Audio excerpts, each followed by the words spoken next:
This is Tom Fishburne, also known as the Marketoonist. He's built a successful business drawing cartoons that illustrate the humor and absurdities of the corporate world. It's become one of the largest collections of marketing cartoons out there. So you've kind of got the market cornered. It's a bit of a niche, that's true. In a way, the name Marketoonist that I created is a bit of my own unique job description. Tom has been creating these cartoons for over 20 years now, has over 500,000 followers, and has been trusted by big brands such as Google, Adobe, Pepsi, and many more. You're a natural, suffice to say. How do you structure your day to get the best creative work out of yourself? It's hugely important. Most creative people I know start by... Welcome back to the Creator Spotlight Podcast. My name is Francis Zier, and today we're speaking with Tom Fishburne, also known as the Marketoonist. Tom initially built a career as a marketing executive, but all the while, he was developing cartooning skills, poking fun at his industry, eventually quitting his job in the late 2000s to do marketooning full time. So Tom, we're going to start detailed. I understand that you have essentially 4 revenue streams, the largest being these are sort of married bespoke brand campaigns and cultural consulting for said brands, then speaking gigs, and lastly, people paying to license your cartoons. So we're going to start with that one, which are about 10% of your revenue. It's the smallest portion, correct?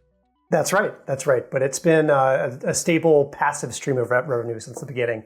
Okay. And it's become one of the largest collections of marketing cartoons out there. So it's a useful part of the business. Probably the largest. I mean, I can't, when I think of marketing cartoons, I can think of like other people who've done one-offs and such, but you've kind of got the market cornered, at least with the name. It's a bit of a niche. That's true. Yeah. Okay. So I want to talk about the pricing on your website. Alongside every cartoon, there is a shopping cart button. And the prices are, when you hover over that, $40 if you're going to use this for a presentation, $125 for a newsletter or website, $60 for a corporate blog or sponsored post. And then there's a button you can click for FAQ, which also includes this note that sharing cartoons in your personal blogs and social media is free and appreciated. So how did you price these, and how long have they been priced at this level?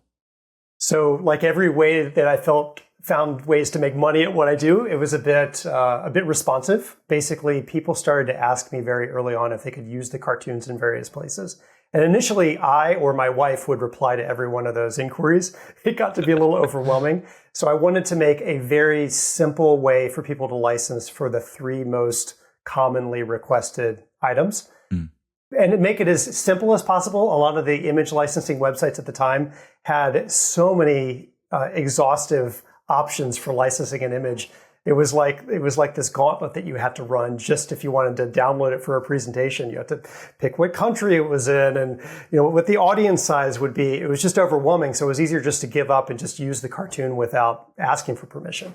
And ultimately, I realized that's what I was competing against in this moment. People just saving the image or screen grabbing it and using it anyway. I wanted to make it as easy as possible. So I just picked those 3 because they're the most common ones. I still get a lot of licensing requests beyond those, particularly book publishers, people using them for corporate ad campaigns and those types of things. And those are all more custom quotes, so we have conversations around it because the value tends to be a lot higher. But for those 3, it felt right at the beginning. Over time, I've occasionally benchmarked off of whatever else is out there, the New Yorker, et cetera. But ultimately, I've nudged it up over time just because it's been going on for 23 years now.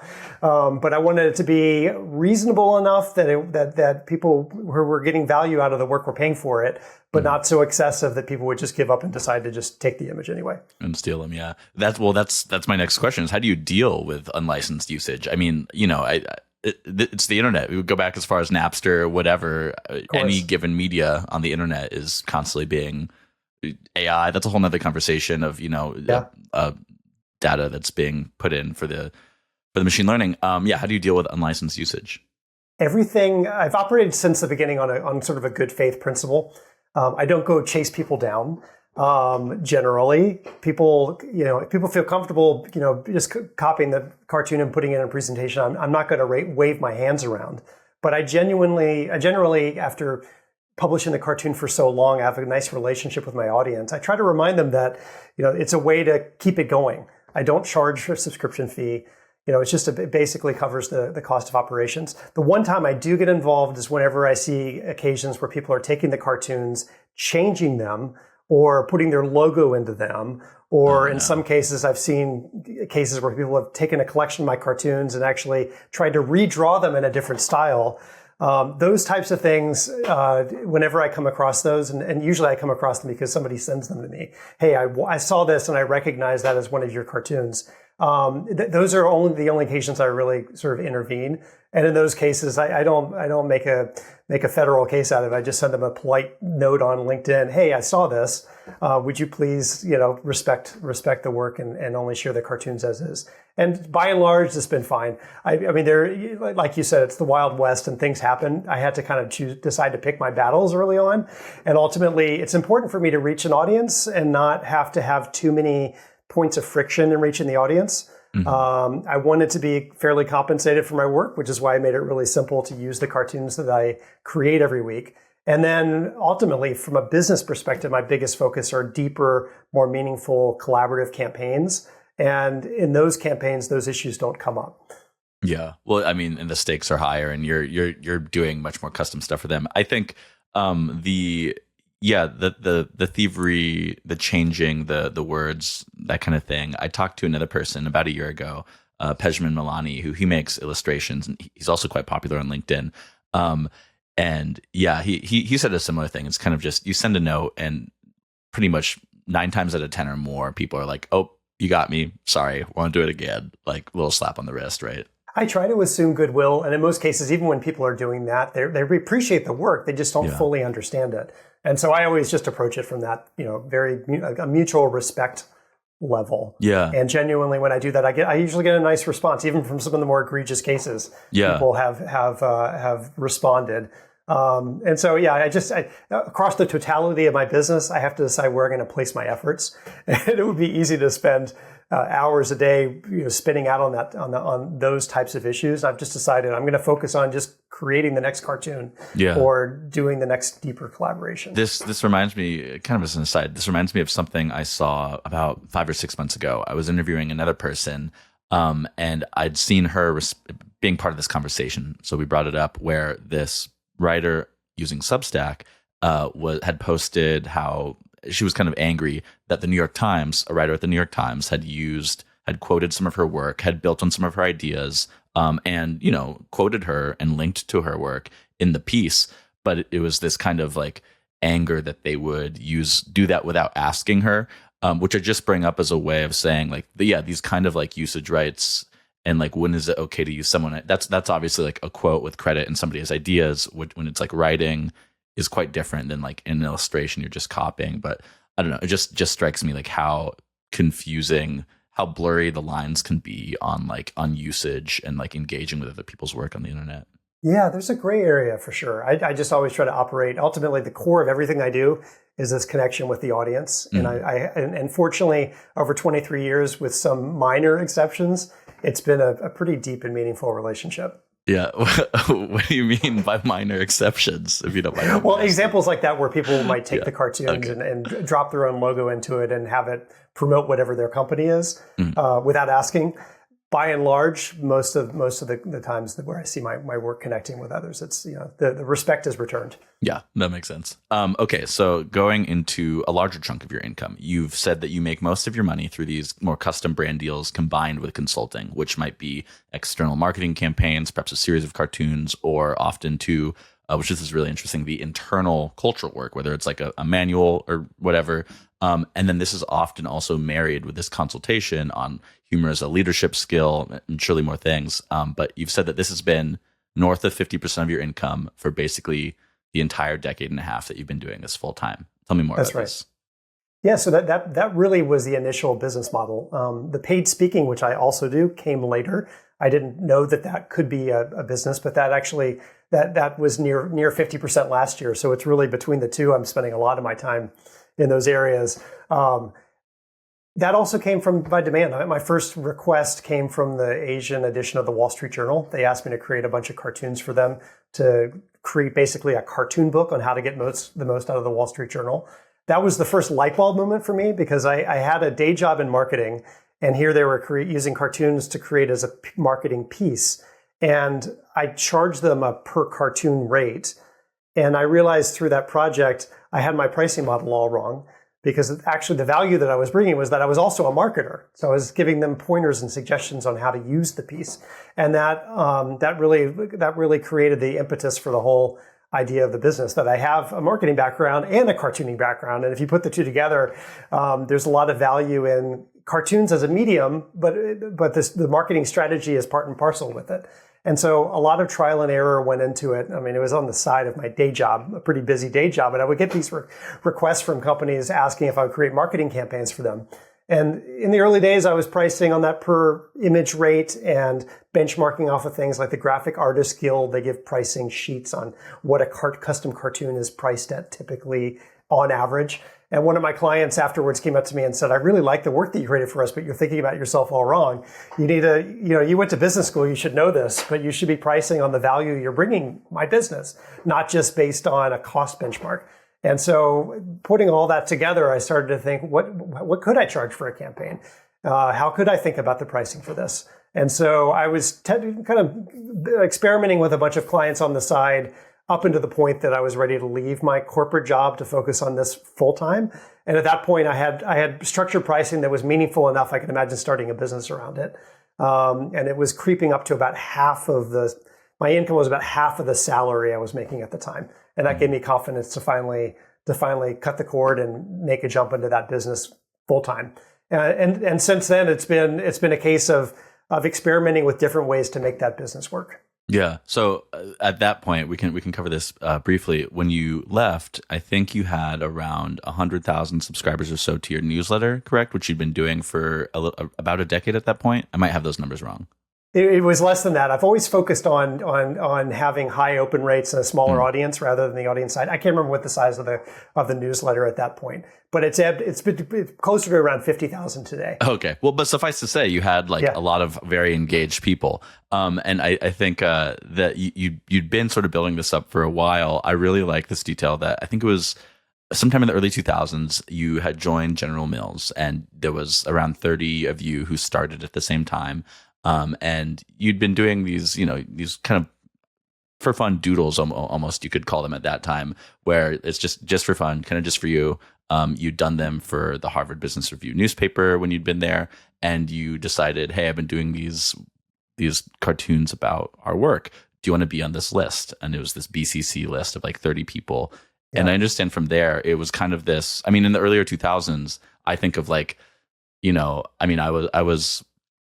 was 10, and I was born in 1994, so I'm 10 in the mid 2000s, right? Yeah. But I can think of my aunt forwarding me things like this, right? And this is the kind of thing that circulated a lot then. So I imagine that's kind of where the bulk of your, or maybe not the bulk, but the seed of your audience came from, that kind of email virality back then, right?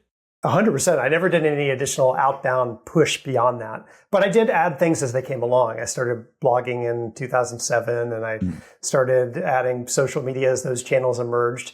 I kind of saw all of those different those different new channels as opportunities to get my work in front of more people. Mm-hmm. But at the very start, I kind of saw the cartoon and my newsletter, and eventually my writing that went along with it as the core. And I tried to be kind of platform agnostic about all the different ways that it would reach people. Yeah. But in those days, that was one of the benefits, I guess. There wasn't as much of that going around. There were a couple of emails that you could subscribe to. I can't even remember the name of the first platform that I used for sending out emails once I moved beyond the BCC stage. But it was before MailChimp. Yeah. And so I was just before Gmail even. Yeah, it was before Gmail. It spread really quickly. I started to get people signing up very quickly. Within a few weeks, it was hundreds and thousands, and then thousands, and then it kind of grew from there. But the open rates were always really high, and I decided I would commit to a weekly cadence of sending them out every Monday morning, and then just see what happens. I didn't have any aspirations to monetize it at the time, and I think that helped. Mm-hmm. Because it allowed me to focus on why I was doing it to begin with, which was I wanted to create these cartoons. I wanted to connect with people. It made me feel a little bit less alone in my day job, to realize others out there in the corporate world were experiencing the same things and laughing at the same things. And so I just kept focusing on that first and foremost. And then from that first email in 2002, it was 8 years before I left my job in 2010. Yeah. And so it was a slow, steady, but fulfilling run up to that point. You were developing this thing. I mean, I think that's a key part of it, right? Is it's this competency, but also this sort of playfulness that it was this outlet for you. This is the part where I always have to ask people how they define the term creator, which, let me preface this, and we talked a little bit about this before too. I think you obviously started this before that was a term. It's really a term that dates to, I forget if it was like 2011 or 2008 when YouTube started really using this, right? And then now it means so many different things, and that's part of my job on this show is to figure out what it means. But when I first came across your work was like 4 years ago or so, and I was at this job and we were looking for marketing influencers to collaborate with, and you came across, we're like, no, we can't afford him. But my point is, like, you maybe predate this idea of the creator, but it also maps to a little bit what you do. That's enough from me. Tell me how you define the term creator and if you identify with it. Yeah, I've always felt conflicted with the term, largely because I hear it sometimes used as, I want to be a creator, and then let me just figure out what I'm going to create. Whereas for me, that always felt like the cart before the horse. I always wanted to create, and then it was, how do I create more of this? And so I've always used as a term for myself, I'm a cartoonist, I create cartoons. But as I watched the creator economy evolve, I instantly felt a kinship with all of the tactics and tools and platforms and approaches that were being used. And it made me excited because I would often come across people who felt the need to create something, and we would occasionally have conversations about whatever it was, and they would ask for my advice. And because at the time my own journey was a little bit unique, and I think a lot of journeys, it's not one size fits all. Ultimately, we kind of have to find our own path to it. I couldn't give a playbook. I could only describe what my experience was like. But as I saw the broader creator ecosystem and kind of trend emerge, it helped give me a little bit of clarity to see how what I'm doing might fit into that bigger shift and trend. And so I don't quite have a definition for creator, aside from make your own definition, come up with your own job title of what you are. That's what type of creator you are. In a way, the name Marketoonist that I created is a bit of my own unique job description. Mm-hmm. I had to find out what I uniquely did. There are other cartoonists out there. There are other marketers out there. Marketoonist was a way that I could kind of find a definition that worked for me. There's this great Jerry Garcia expression or quote that you don't want to be the best of the best. You want to be the only one who does what you do. Mm-hmm. And so that helped. It helped it for me to define it for myself and make it my own. And that would be my as others think about, what creator means for them, figure out what that definition is for them. Yeah. For some, a friend of mine described it as the power of combinatory skills. You take different skills in your background, you put them together, and that's what makes you uniquely you and what you want to communicate and express to the world. I think that's a good ask for everybody when you're getting started, not to look at, I see somebody being successful over here. How do I do that? But instead think, what is true about me? How can I use all these tools available to create something that's uniquely mine? Mm-hmm. Yeah. So a couple things in here. One, I like the way you're defining it as like really, putting it in other simple terms. What's your unique value proposition? What are your unique skills and points of view as a person? The definition I like to put on creator is in the digital sense, because that's what we talk about here, right? Is anybody creating content creating digital content for distribution online for an audience beyond their friends and family that they're trying to build in earnest. And then 3, monetizing it somehow whether it's directly or indirectly, whatever. But the way you're talking about figuring out like, well, what is the thing you do? I listened to your Do lecture from 2011, I believe, and you quote Bob Minkoff, New Yorker cartoon editor, saying it's not the ink, it's the think, which I think is a really important thing for any type of creative work. And it's what you're talking about here. And I think about myself as a child being like, I want to be a writer. When I'm like 7, I wanted to be an author. When I'm in high school, I wanted to be a journalist, right? And now I write for a living, and it's a bit of all of it, right? But the point is, I also think of like kids now. I think YouTuber is the number one job kids want to be, right? But the point is like, you can want to create the thing, and that can be the appeal, but that only gets you so far. That gets you the doodling, that gets you, the mimicry that we were talking about a little bit earlier. But that only gets you so far. You only really make the leap once you start having the actual idea, and then it's about picking the medium and studying the medium that is correct to distribute the ideas you have, right? So I really like this. It's the ink, not the think. It's the ink, not the think framework. I do too. That resonated with me a ton. And I think when he described that, a lot of it had to do with finding your own style. There's some nice thing about the nature of cartoons is it's sort of a hand-drawn medium. There are computer tools and ways to do it, but you have your personal signature on the cartoons that you're created. And sometimes someone like James Thurber, who would draw something scratchily with a messy ballpoint pen, his approach was the best way to execute that idea rather than somebody who was a fine draftsperson. But I think that you can extrapolate that further to everything you described, that it's about remembering that you're using the tools to an end and putting your emphasis in the right place. Yeah. One more note on mimicry. This is again from that talk you gave, the Do talk. And I was thinking about this as you were describing people stealing your work and changing the words and such earlier.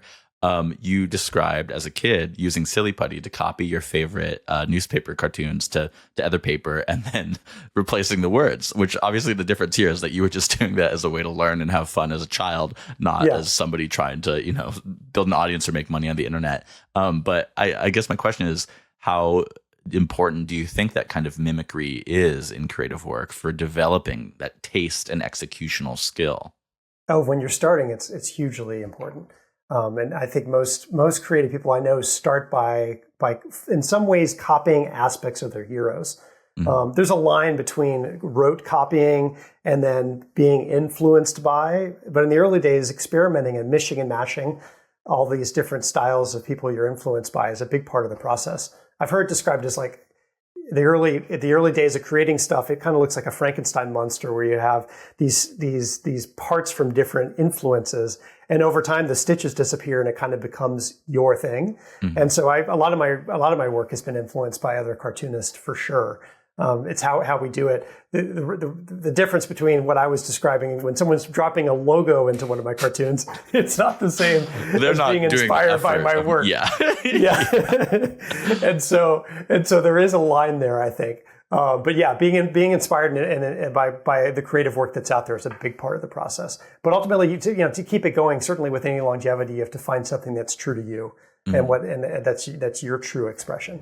On July 16th, 4 of the biggest names in the creator economy, Sean Puri, Cody Sanchez, Chris Kerner, and Tyler Denk, are coming together for the Creator Business Summit. They've built 7-figure brands, scaled audiences, and turned content into companies. And now they're breaking down exactly how they did it.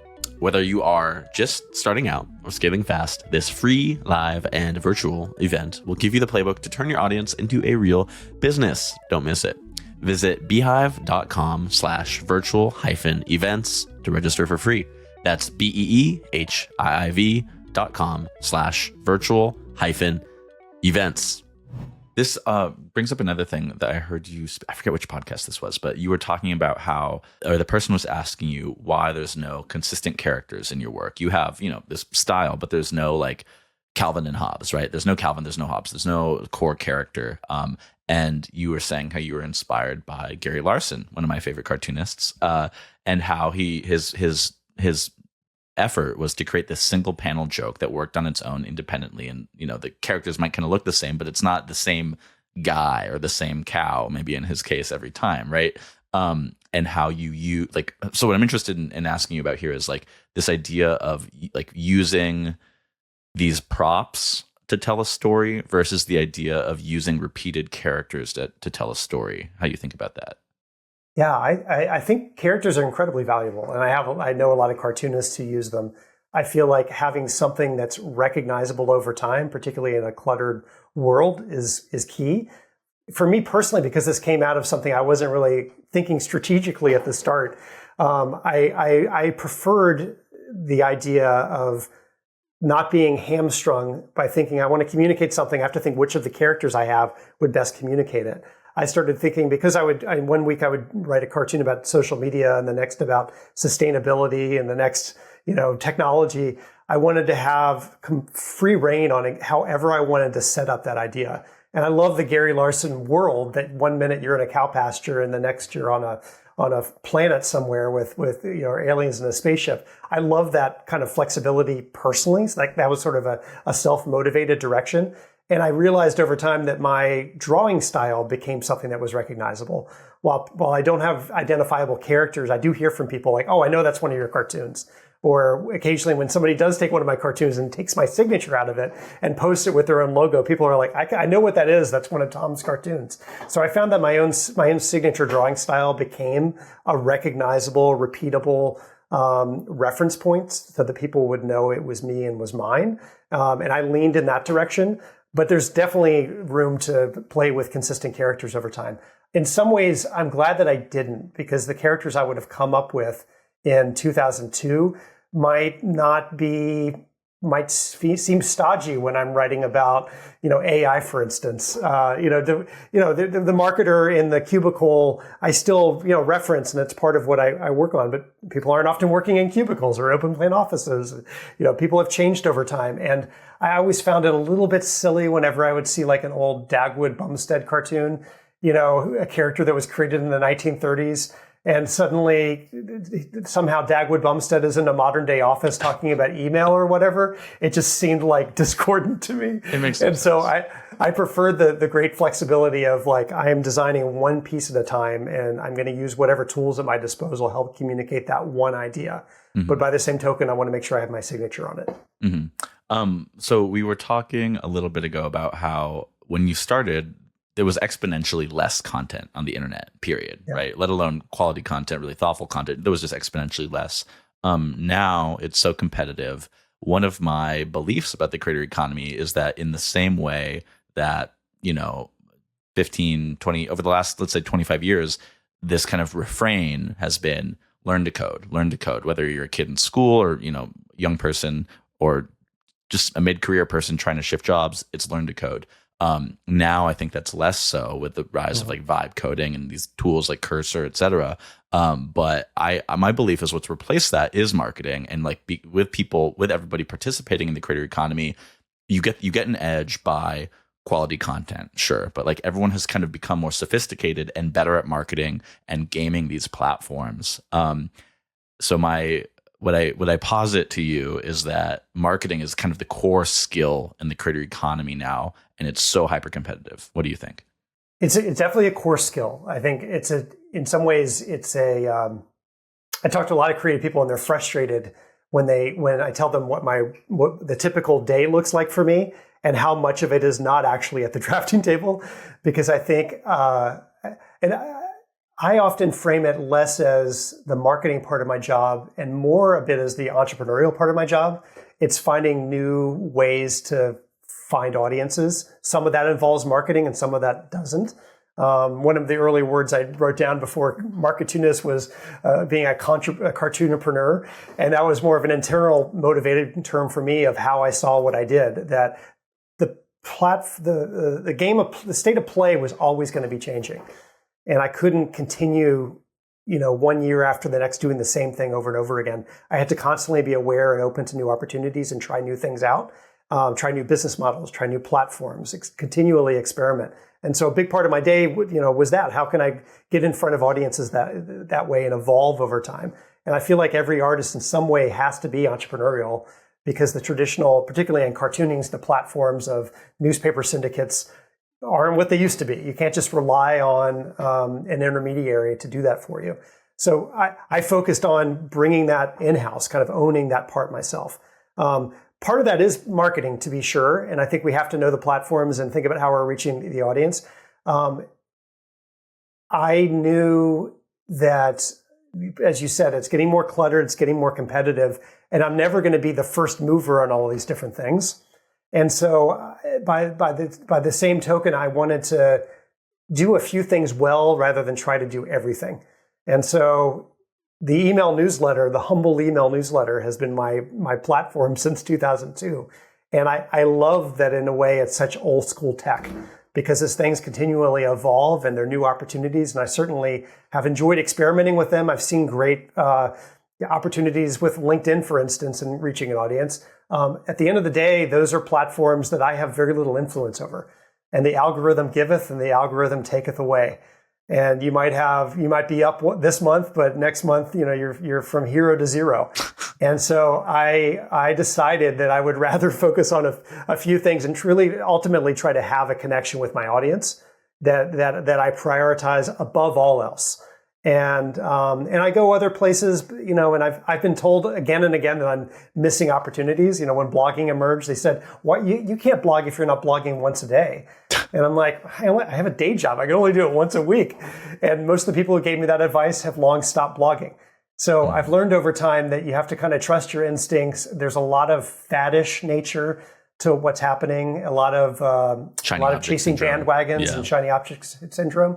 And so I've tried to stay true to myself, be open and be entrepreneurial, but try ultimately to focus on where I can have the greatest impact, which is with a direct audience if I can. Yeah. Well, I mean, I fully agree that the email, I mean, if you have somebody's email address, that's kind of the least mediated form of digital communication, right? No platform. I mean, there are platforms in between, whether it's like the tool you're using to send it or the inbox they're using to access it, right? But it's much less mediated than any of the others.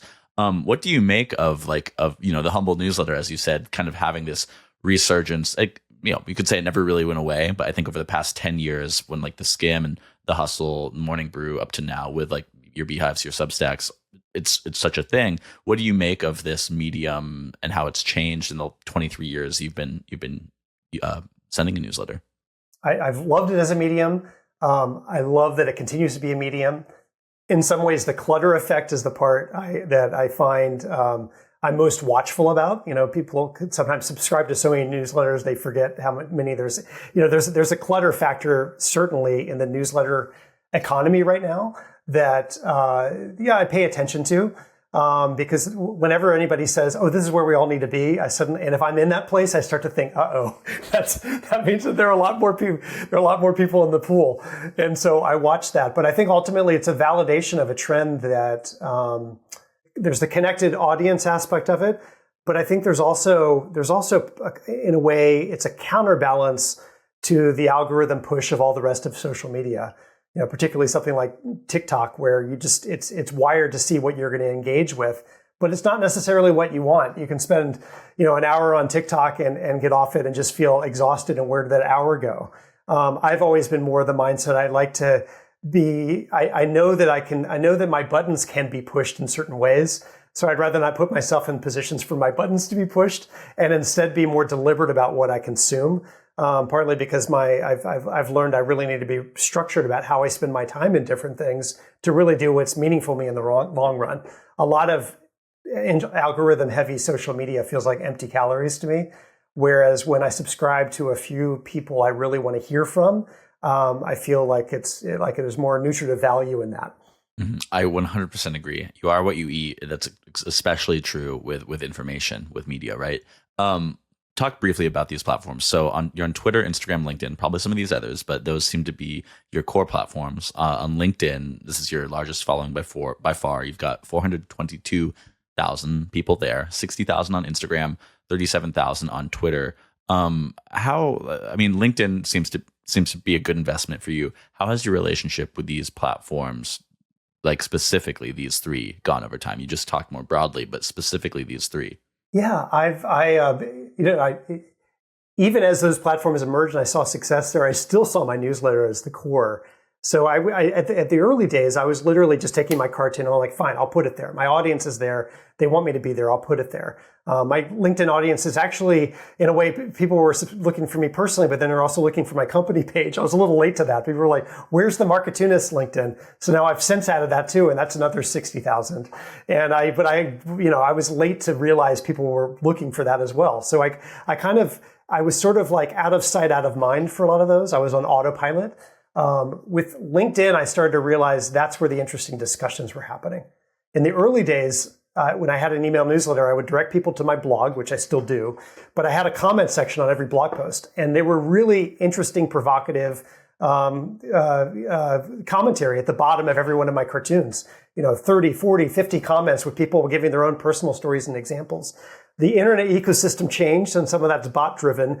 I turned blog comments off a while ago, and partly because I realized the interesting conversation was happening on LinkedIn, where people had to have their own identities there, or it's harder to have a fake identity, and people were actually posting more substantive, interesting commentary, and I enjoyed reading it.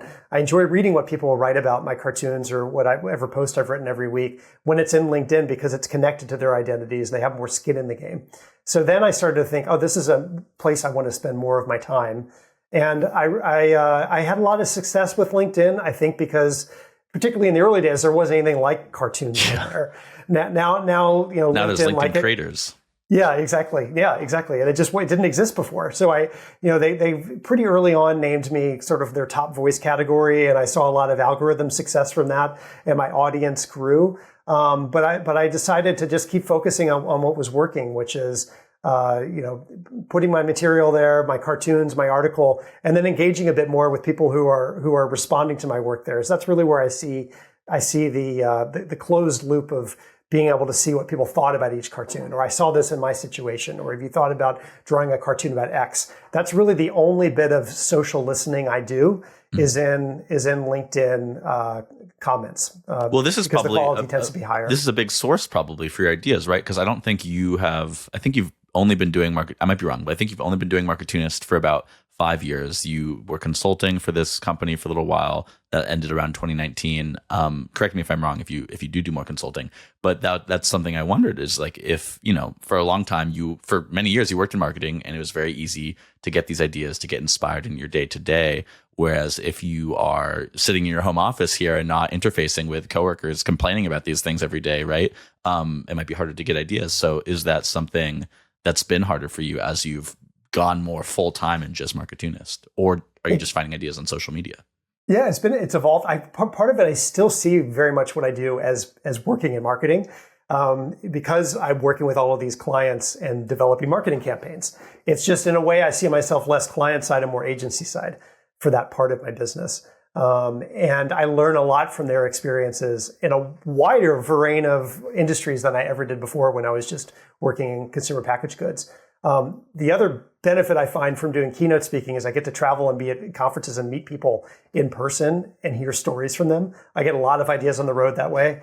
I got to 8 countries last year speaking. And so, I was at the Cannes Advertising Festival and I was scribbling notes the whole time. I went to a conference in India. I was scribbling notes the whole time. And so I find being a cartoonist has helped me learn how to listen and observe better. And so when I drop in those environments, I fill up sketchbooks full of starting points for ideas.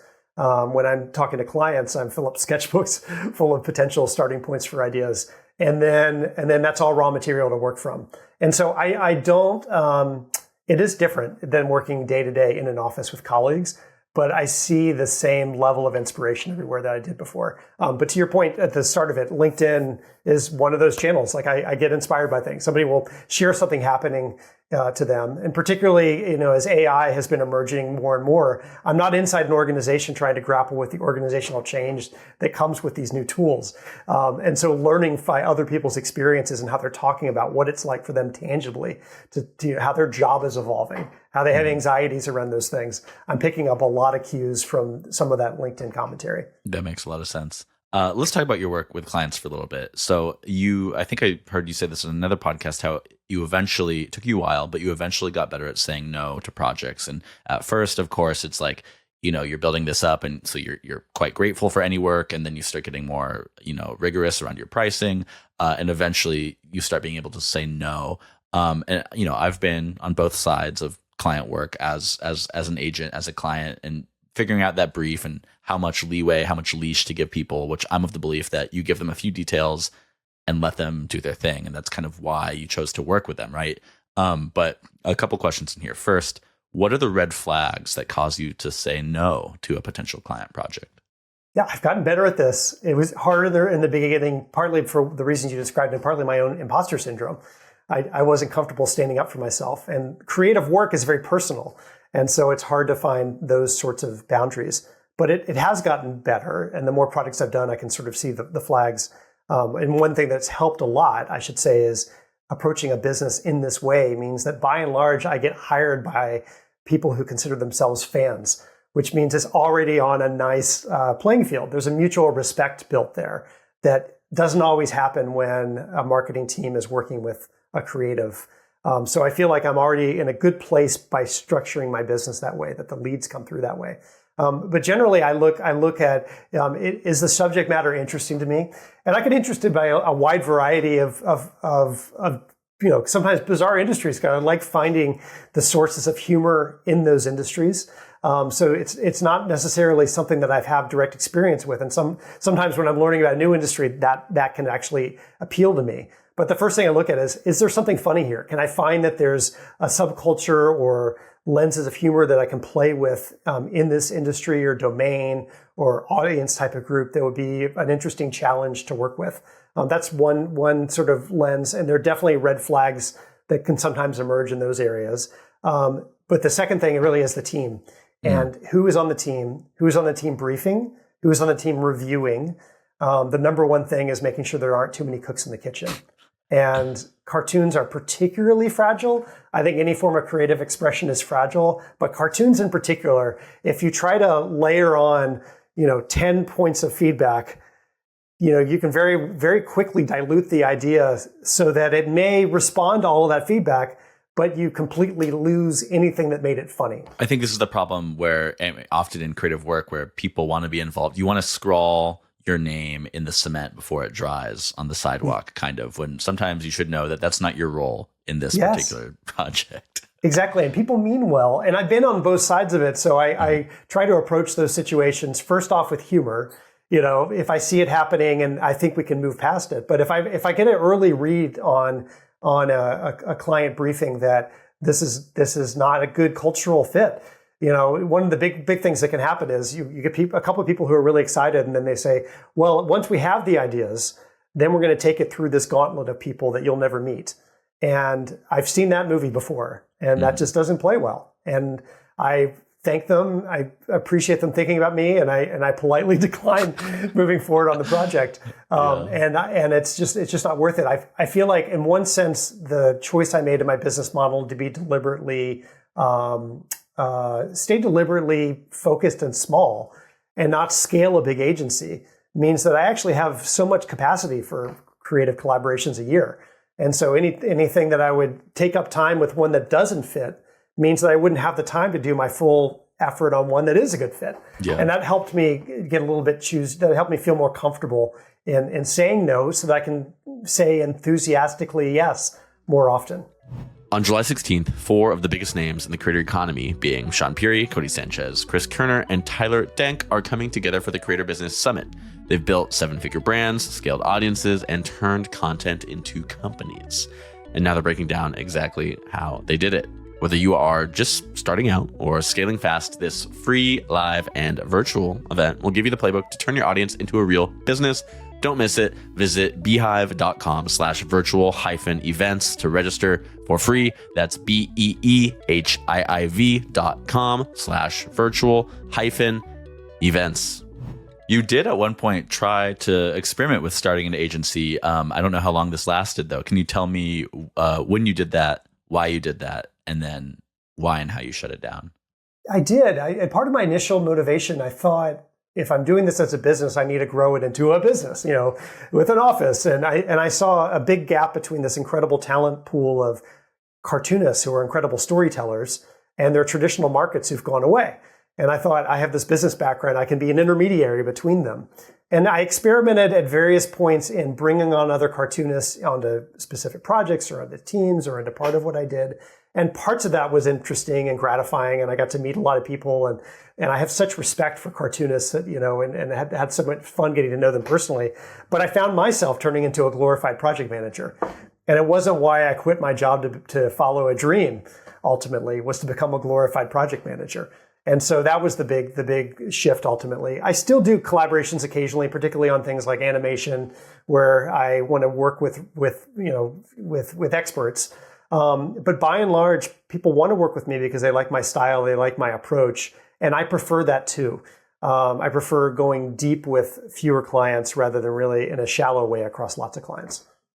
No, that makes sense. This aligns with another of my sort of definition, or like another of the angles of my definition of creator, which is somebody who has all the risk and the upside, right? Like you could be doing your job full time for a company, then you're not really a creator in my book. You're kind of a cartoonist for this company. But when you're doing your own thing, this is where it gets into that entrepreneur thing. A creator is just another word for a certain type of entrepreneur who traffics in digital media, right? Which, as you do. I want to go to the speaking gigs for a second. We haven't really spent a lot of time on this. So tell me how this came to be. First, I have a guess. So one, that talk from 2011, that Do Talk, is quite good. And you are really good at articulating your ideas. You have a very positive demeanor. People want to listen to you. This is why people will ask you to consult for adding humor to leadership, right? You're a natural, suffice to say, in some ways. But how did you start like really sharpening this into like, oh, this is a thing that I do now that makes me a large portion of my revenue? It was a complete surprise for me that this was even a thing. I used to speak as part of my job occasionally, in various consumer packaged goods companies, particularly when I was with Method, which was a startup. And you were an executive, right? Like you were a leader. That was. And I would get invited to conferences and tell the Method story. And I started including my cartoons in those conferences, and people responded to those. And I spoke at some big retail conference in the UK when I was living over there. And afterwards, the organizer said, you should actually be doing this as a living. Forget about this brand stuff. You've got something here with your speaking and your cartoons. And I was like, really? That's really a thing? And then right around the year that I quit my job to do the cartooning full time, I got invited to speak at South by Southwest. And I had a lot of fun doing that. But I also heard about this other session from somebody named Tim Saunders, who had written this book called Love is the Killer App. And on the cover of Fast Company magazine, and it launched his professional speaking career. And he gave a whole panel at South by Southwest on being a professional speaker. And I went to it just out of curiosity. And it completely blew my mind that there was this whole ecosystem of paid professional speakers. And I thought, that's really interesting. And so the light bulb went off for me. I wasn't sure how that could look, but I thought I'm gonna kind of test the waters. And occasionally I would get invited to speak places. And I would just sort of lean into it. And then it's kept creeping up and growing over time. And I realized that while my dream had been, I can't wait to be a cartoonist and sit at the drafting table, getting to go to all these places and to speak in front of a crowd of 50 to 600-700 people, I love that. I loved the opportunity to get in front of people directly. There was like an energy that I got from that part of my life that was different than my drafting table energy. And so I thought, I want to do both. And so I've been doing that ever since, really. But in the last 2 years, I decided I want to even take it up another level. And I started interviewing and talking to real A-level business keynote speakers to learn about their business practices in keynote speaking. I went through speaker training. I started to get more deliberate about the programs I have and the modules I offer to clients. And last year it was 50% of my income, and I'm looking at trying to lean into that even more, because it really complements everything else that I do, but on its own, it's just really fulfilling. Yeah. So one question in there, you said how you've been developing the modules and kind of packages you offer people, and you do a lot. You do these a lot. I don't know how many it is per year, but it's at least a dozen, I think, in the last year or something like that. But I was curious to ask, like, how you develop these speeches, how you bring in new ideas, because I listened to a couple and I've listened to you on a few podcasts, and like there are these threads that you always pick up on and that are really polished, and for a reason, right? It's like you go out there and you speak about like these specific ideas that are insightful to people and educational and entertaining and inspirational all in one. But my question was like how you bring in these new ideas and whether that's even necessary, or if people just want you to come and like speak on this thing that you have like just dialed in so well. So yeah, this modules and package development and how you bring in new insights. I'm really curious about that. Yeah, absolutely. Well, I approach it a couple of different ways. I look at different tracks people will be interested in, and my speaking has really evolved around. There's a marketing type of track, and there's an innovation type of track, and there's a adopting technology type of track, and then more recently there's been a lot around. I've been speaking a lot about just business as a leadership, so it's kind of a culture building type of track. And with each one of those tracks, I have I kind of think of my talks with different modules or component pieces. And some of those modules, there's some evergreen modules that become, I connect with so many groups, I realize they're really resonating over time. And I don't want to throw the baby out with the bathwater, but I do want to keep it up to date. And so in some ways, that's benefited by the fact that I'm drawing a new cartoon every week. And so while I might have given a talk about how to adopt technology that was particularly relevant 10 years ago, there's a lot of new material because there are very specific things happening in relation to AI, for instance, that works within the mindset shift that's required in adopting new technology, but that's unique given the natures of AI. And having a module on agentic AI, for instance, it can sometimes connect with some points I've been making for years about how quickly technology moves and how organizations are slow to catch up, and the mindset to best be receptive for that type of change. But having it literally based on cartoons I created in the last 2 weeks. I'm speaking at 2 conferences next week, and I'm using cartoons I drew just 2 weeks ago. So I'm continually refreshing the content, but I'm also trying to leverage the benefits of having road-tested material that I've been working on for the last 20 years now as well. And so it's really a combination. And ultimately, I learn from the audience. It's when I draw a cartoon, I send it out, and I may see some metrics that say this is resonating in this way or another way. But there's nothing that compares to being on a stage and putting up a cartoon and being with a live audience and seeing how they respond to it. Mm-hmm. And so for me, it's an integrated part of my overall creative process. Yeah, no, this makes sense too. And I like what you're talking about like, you may have done this talk a decade ago where you were speaking about this one technological shift, and now it's just kind of the same thing with AI, but with different contexts. And I'm a big believer in this idea that there's kind of only so many ideas in the world, but it's just about putting them in new clothes and in new locations, right? That's kind of what it's about. And it's one of the big things that I've observed. Because I've been drawing this cartoon for 23 years now, it's one of the things that I can uniquely offer as a bit of a longer term vantage point. I think we're very apt to say, whatever example you may have come across 10 years ago is no longer relevant. And actually, things do continually change, but there is a lot that are evergreen principles we sometimes forget. And we forget, it's a disadvantage to forget them because a lot of times there are hard-won lessons, and in chasing the shiny new object, we can forget some of the truisms that are of use to everybody. Yeah.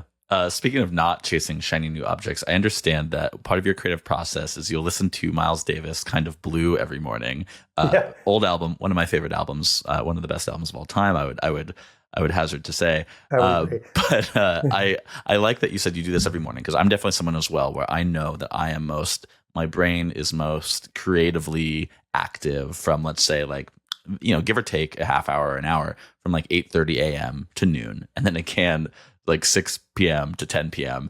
And then that's when I researched for this interview was in the morning. And, when I'm writing a newsletter, I'll do that in the morning or in the evening. And then in the middle of the day is like a lot more of the answering my emails and all these other sorts of things that don't require me to like be coming up with new ideas rapidly. Right. So I would love for you to talk a little bit about how you structure your day as, a solo creative entrepreneur, marketer, cartoonist, any of these words we want to say. How do you structure your day to get the best creative work out of yourself while also handling all the infrastructural work? Yeah, I've learned to be pretty precious with a couple hours in particular every day. And those are those creative hours in the morning where I know I'm most creative. I know I in order to do what I do, I need that time. It's not optional. I can't just come up with cartoons in 15 minutes here, 15 minutes there between meetings. I have to set aside, that Cal Newport deep thinking time. And so I made that a real priority. I find that, early in the morning is best for me. I'm usually sort of at 8 in the morning to 10:30 window. That's usually what I hold. That allows me to occasionally take a call before that because I have clients in Europe and in India. And so sometimes I have morning clients there, but by and large, I try to block that time as pretty sacred. And I find that creative rituals help. So listening to the same album over and over again, I I never get tired of it. It's How long? amazing. Wait, how long have you been doing Kind of Blue? How many years? At least 15 years. Wow, that's amazing. Yeah. And I never get tired of it. And I couldn't tell you the names of the songs in order. I mean, I kind of do. I've learned more about the album. I've read books about the album. That album flows. No, I feel it's funny. The way I work is I won't necessarily do that, but I will have like one song that I listen to on repeat all day for like 3 weeks at a time, and then I'll shift to another song or something like that. But it's and then it just gets me in the zone, and then eventually like somehow I've wrung all I can wring out of that song, and I have to, and then a new one comes along, and I listen to that for. But it's often sometimes it's an album, but it's often just like 1 5-minute song. It really helps. I find sometimes I'm feeling lazy. I'm creative. I think like my creative brain is lazy. It would rather like get distracted, like, oh, I should really clean up that table over there, or I should do something else. And so when I sit in the chair and I put the headphones on and the song kicks in, it's like telling my brain, okay, it's time to focus on this now. And I quickly forget any individual notes or parts of the song. It helps me get to, quote unquote flow state quicker, where I'm not thinking at all. And it's 44 minutes long, so it's a good length of time for me to do deep creative work before I take a break and then come back and put it on again for another 44 minutes. And and in that time, I have to come to that moment already having done my prep work. And so I have just folders filled with research on various projects. So I'll sit in the chair, take out the stimulus, and just start going through it with stacks of blank index cards and play with ideas. And then when the 44 minutes is done, stick it in the envelope, and I move on to another one. And I come back the next day, take out the same envelope, look at the ideas I had the day before, go through it slowly. And I find that works best with my creative process. To have dedicated time allows me to be completely nonlinear in my ideas. I shuffle index cards around a lot. I throw out a lot of stuff. I draw crazy stuff down. I draw stuff down. I read the next day. I'm like, I don't even remember coming up with this idea. But actually, if I connect it with that other idea over here, that could actually be something. And I have an intuition now that, there's something in this place. I'm going to put it in a special pile. Yeah. And then, and I don't even know what the cartoon will be yet, but it's in the pile. And after I do that for a number of subsequent days, I usually have a stack of ideas that are ready to ink and create the final versions of. And these so that's things really are all connected. Yeah, exactly. And and I feel, it's like creative exercise. I feel better as a human for having that time in my life to dedicate to pure, deep thinking time. It's the most productive time of my day by far. Yeah. Thankfully, in my lazier parts of the afternoon day where I don't feel like thinking, that's when I get to sit at the drafting table and actually draw the ideas I've come up with. And that is not much thinking at all. I can put on podcasts and just like, it's like the dessert of my day, just being able to draw ideas at that point. The dessert of your day. And then the afternoon, so early. I know. For dessert. I know. A couple more questions. One, so the way you talk about your work and like how you tried this agency at one point, your general demeanor, you strike me as somebody who is not necessarily growth obsessed. You're a sensible person. You're not really a greedy person, I'm picking up. So I'm curious if like since you left your job, I think I read that after 9 months you'd replaced your salary. There was all this demand. I'm curious if like you've kind of grown your revenue every year, or if you got to a point where you're like, I don't necessarily, like, maybe I'm charging more for speaking gigs, or I'm doing a few more, but like I don't necessarily need to do more, because I'm always very interested in how people have created sustainable businesses, not things that are trying to be world eating. So did you kind of reach a point at some point where you're like, this is actually the speed I want to continue at, and I'm going to try to hold it here? I did. And it was pretty early on. Part of the motivation of the business was to have that a little bit more in my control. Mm-hmm. I had my level. I knew I wanted to make at least, this amount, like the salary I was leaving behind. That was sort of one threshold level. And it's been consistently, at least 3 times that ever since. But it was, there's another line that's like, what is my enough? I had been part of a couple high growth startups earlier in my life, and they were in some ways miserable experiences, and in some ways didn't play out according to plan. I learned a lot. I'm grateful for the experience, but they were quick flashes in the pan. They seemed world changing, put a dent in the universe. And now some of them you wouldn't even know the name anymore. Like one of them in the late 90s in particular, it was one of the early internet development companies called IXL. They grew by roll up. They bought up these little web shops. part of their IP is now part of Razorfish. So it eventually turned into Razorfish. But at the time, we were working a zillion hours and making this happen. And the goalposts are always moving another football field away. Yeah, exactly. And then, and then I was like, oh my God, this is driving me nuts. So I applied to business school and I had my exit off ramp. And it eventually collapsed, got delisted from NASDAQ, Chapter 11, the whole deal. And the funny epilogue is that when my kids were in school, they were using some education platform that was called IXL.com, and they actually bought the domain. So my kids every day were on the domain name of the company that just 15 years earlier I thought was going to be the biggest world-changing company there was. And so those experiences, having a few startup experiences, made me realize that I wanted to create a life that was I had a different yardstick for success. Mm-hmm. And part of it was continuity over time. I wanted to build a certain kind of life for myself and my family. I wanted to do creative work that fills me up. I want to have my days that inspire me, and will certainly have some challenges and things I have to deal with and everything else. It is work after all, but it's the model of success that works for me. And it doesn't have to be the model for other people. And so once I qualified and quantified what that looked like for me, it helped me realize that scale wasn't going to fix everything. Mm-hmm. And ultimately, when I hit a good point where it was working, I'm just going to keep focusing on that. And so it hasn't been a hockey stick. It hasn't been even a steady growth up. There are years that are better and years that are lower, but they've all been above my enough level. And that works for me. I was able to really be part of my kids growing up and launch them into college. And, we do home exchanges and spend a month in Europe. And I do a little work from over there. And all of those things kind of bundle together that really work for me and my type of business. Mm-hmm. And that's one of the great things about the creator economy, is that you get to make your own rules. Yes, that is awesome. That's actually, there's a book called Make Your Own Rules by this guy, Andrew Huang. I interviewed him a year and a half ago, and it's all about this. He's like, I think he's like 40, 41 or something. He never had a real job. So when he was like 19, at the end of starting up, he's a musician. He started selling his songwriting services on eBay.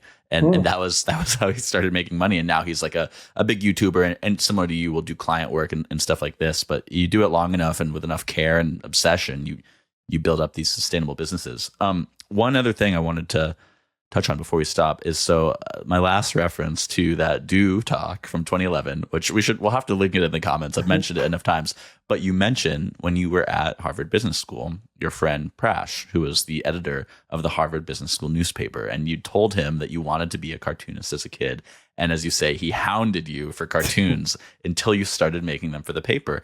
And the first time you did it, and it was electrifying for you. It was that spark. And you say, I quote you here, the voice of what you want to do often comes from other people who are persistent, and you have to listen to people like Prash. And I think this line kind of speaks for itself, but I wanted to bring it in here at the end because I think one thing that's lost in the creator economy is people working solo, and this idea of the solopreneur, which you've built this life here. But I think for so many people, it is kind of a myth, and you need to work as a social endeavor, right? Like, and even you have clients and stuff that you work with, but just for that creative energy and that fact that work is ultimately a social endeavor, I thought that was a really moving story. It made an impact on me, and it became. I remember that every time I hear from other people that there's signs from the universe out there that are giving me pointers on other ways that I can grow and develop, as a human, but also in my work. So that I think that's something I try to pay attention to. And I had the opportunity 2 years ago. I was invited to speak in Singapore, where Prash now lives, and he it turned out was going to be in the audience of my talk. And so I surprised him by putting up a photo of the two of us from decades earlier in business school together. And I told a little bit of that story about how he was the voice for me at that time. He's actually publishing a book right now and using a bunch of my cartoons in it. That's awesome. So the universe has funny ripples over time. Mm-hmm. Listen to the universe. Sometimes it's speaking to you through your friend. Yes. I guess we'll stop here. Tom, this was great. Thank you for joining. Is there where should people go to find your work? It's Marketoonist.com.